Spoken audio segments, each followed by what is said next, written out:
So looking back at my experience this term, I think it was a great term, and it was a great opportunity for me to explore independence and explore my ability to do things on my own, considering I was able to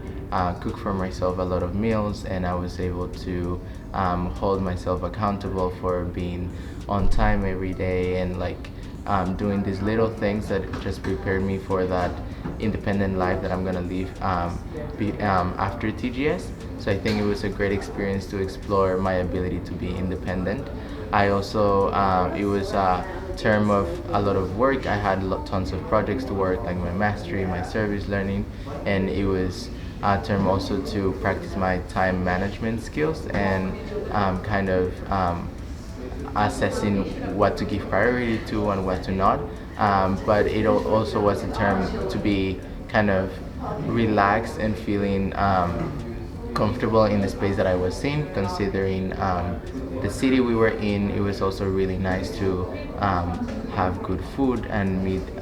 interesting people in the streets and talking to people about our experiences and kind of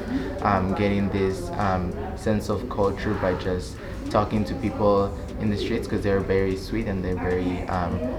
welcoming, and it was really nice to just feel comfortable and feel like at home for this 2 months of term.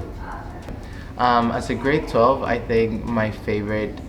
excursion and experience I've had in TGS is definitely scuba diving in Oman or horseback riding in Cappadocia, Turkey.